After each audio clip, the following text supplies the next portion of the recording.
Fala pessoas, tudo certo? Sejam muito bem-vindos ao meu canal, eu sou o Bonini e no vídeo de hoje eu trouxe uma lista de filmes brasileiros que talvez você ainda não tenha visto, mas que merecem toda a sua atenção. Tem muita produção nacional incrível por aí e que passa batido, e eu tô aqui para te mostrar que o cinema brasileiro vai muito além do que a gente costuma ver nos trailers de comédia da TV. Então já aproveita aí para deixar o like agora no começo do vídeo, porque isso ajuda demais o canal a crescer, e se inscreva se você gosta de receber boas dicas de filme, séries e tudo que envolve esse universo que a gente tanto ama, beleza? Bora lá para nossa lista e fica comigo até o final, hein? E para começar o nosso vídeo, tu já viu aquele filme Eduardo e Mônica? O filme que é baseado na música do Legião Urbana? Eu confesso que quando eu ouvi falar, fiquei meio com o pé atrás sobre o porquê de transformar uma música de poucos minutos em um filme inteiro. É ousado, mas olha, me surpreendeu de um jeito muito positivo. A história, como todo mundo já imagina, gira em torno do Eduardo e da Mônica, só que o filme vai além do que tá na letra da música.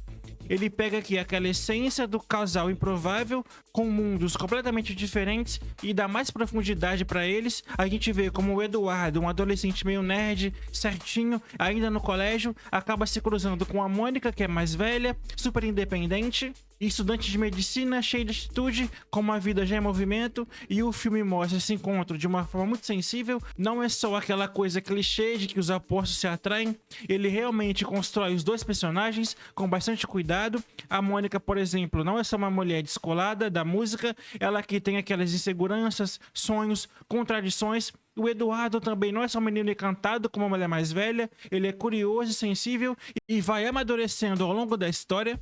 E uma coisa muito legal do filme é que ele se passa nos anos 80, e isso dá um charme muito especial. A trilha sonora, os figurinos, a fotografia, tudo ajuda a criar aquele clima nostálgico que combina muito com a história.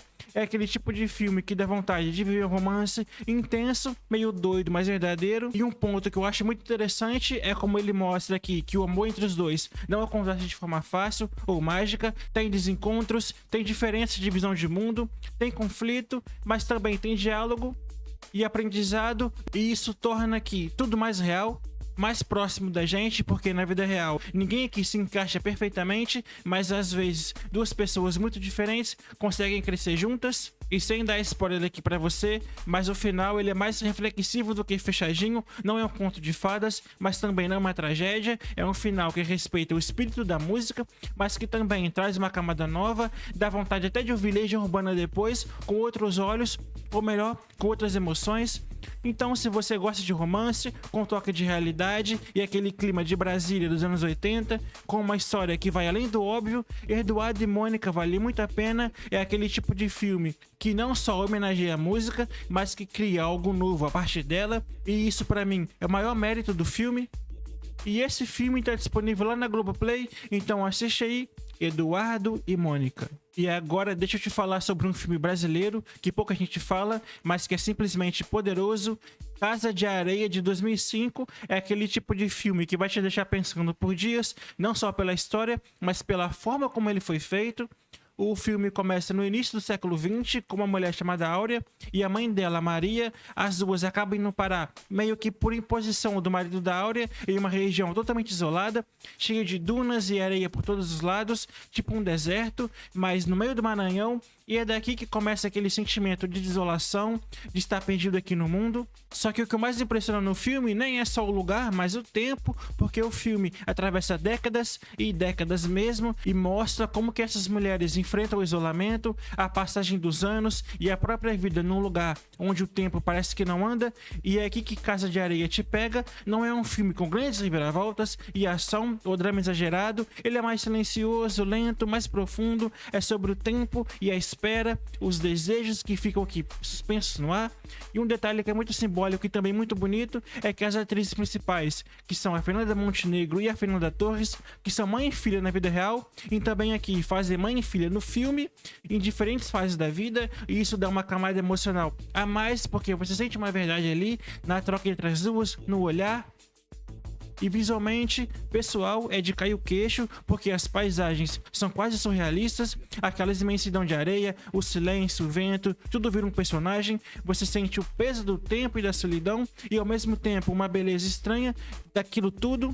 É um filme que usa espaço, natureza, para contar a história junto com os personagens. Enfim, é um filme que toca fundo, mas de forma sutil. Ele vai te deixar com aquela sensação de silêncio depois que o crédito sobe. Então, se você curte filmes que te fazem pensar, sentir e que mostram a força do cinema brasileiro, com sensibilidade, coragem, Casa de Areia é uma baita pedida. E esse filme está disponível lá na Netflix, então assiste aí hoje mesmo, Casa de Areia. E continuando a nossa lista de filmes nacionais, deixa eu te falar de um filme brasileiro que é diferente de tudo que você já viu, As Boas Maneiras. Ele é de 2017, dirigido pela Juliana Rojas e pelo Marco Dutra. E olha, se você acha que já viu de tudo no cinema nacional, esse aqui vai te surpreender realmente. Para começar, o filme mistura gêneros de um jeito que eu nunca tinha visto por aqui.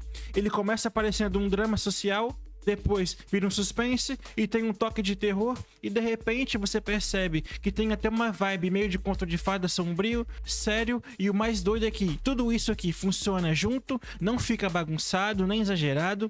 A história gira em torno da Clara, que é uma enfermeira super quieta, introspectiva, que consegue um emprego para cuidar da Ana, uma mulher rica, bem misteriosa e que tá grávida, e as duas moram em São Paulo, mas em um daqueles apartamentos bem vazios, com um ar meio estranho. E aos poucos a gente vai percebendo que tem alguma coisa fora do normal com essa gravidez. E assim, o filme vai construindo aqui um clima de tensão de um jeito muito sutil. Nada de susto fácil ou sangue gratuito, é aquele tipo de terror psicológico que vai te deixando inquieto e desconfiado, com aquela sensação de que tem alguma coisa errada. E o mais legal de As Boas Maneiras é que ele, como mistura o fantástico com temas bem reais, ele fala de maternidade, solidão, desejo, preconceito, tudo isso com muita delicadeza e sem ser didático. As coisas estão ali nas entrelinhas e nos olhares, nas escolhas dos personagens. E pessoal, a transformação que o filme sofre na metade é simplesmente brilhante. Eu não vou te dar spoiler, mas o ponto de virada muda completamente o tom da história e você embarca junto, vira outra coisa, mas ainda é o mesmo universo, com os mesmos sentimentos, só que agora por uma perspectiva diferente. É como se a gente estivesse assistindo duas fases da mesma lenda, com uma profundidade emocional absurda. E no fim das contas, As Boas Maneiras é aquele tipo de filme que te deixa meio sem palavra depois que acaba, porque ele não é só sobre monstro, é sobre o ser humano, sobre o amor, em suas formas mais estranhas e improváveis, é sobre cuidar do outro, mesmo quando isso exige mais do que você acha que pode dar. Então, se você gosta de cinema que foge do comum e que mistura fantasia com crítica social e ainda te faz sentir coisas que você nem sabia que dava pra sentir em filme de terror, pode colocar As Boas Maneiras na sua lista. Vai por mim, você nunca viu nada igual, mas infelizmente esse filme não tem nenhum streaming, mas você encontra ele facilmente aí pela internet, então veja aí hoje mesmo As Boas Maneiras. E para finalizar nosso vídeo, você já viu um filme brasileiro chamado Paraísos Artificiais? Ele é de 2012, dirigido pelo Marcos Prado, e olha, é um filme que parece até ser muito simples no começo, mas ele acaba mexendo com muita coisa profunda. A história se passa nesse cenário que à primeira vista parece só uma vibe mais de festa, praia, música eletrônica, galera jovem curtindo a vida, mas vai muito além disso. O filme segue três personagens principais: a Erika, que é uma DJ em ascensão, a Lara, que é uma jovem mais reservada, que vive um momento de redescoberta, e o Nando, que é um cara que acaba cruzando o caminho das duas de um jeito marcante.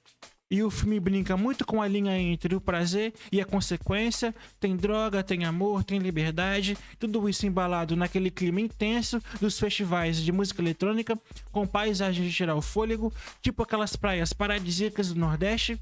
E aqui que vem o nome do filme, Paraísos Artificiais, porque ele mostra isso, o quanto a gente busca esses momentos de paraíso, mesmo que seja passageiro, mesmo que seja construído em cima de ilusões. Mas o que mais pega é que o filme tem um lado mais sensível e bem humano. Ele não fica só nessa estética, não é só sobre festa e pegação, ele vai mais fundo na conexão dos personagens. A relação entre a Ellie e a Lara, por exemplo, é construída aqui com uma delicadeza que foge dos clichês, é intenso, bonito, mas ao mesmo tempo cheio de dúvida e escolhas difíceis. E o Nando é aquele tipo de personagem que te faz pensar sobre o destino e sobre o erro e sobre como um momento pode mudar toda a sua vida.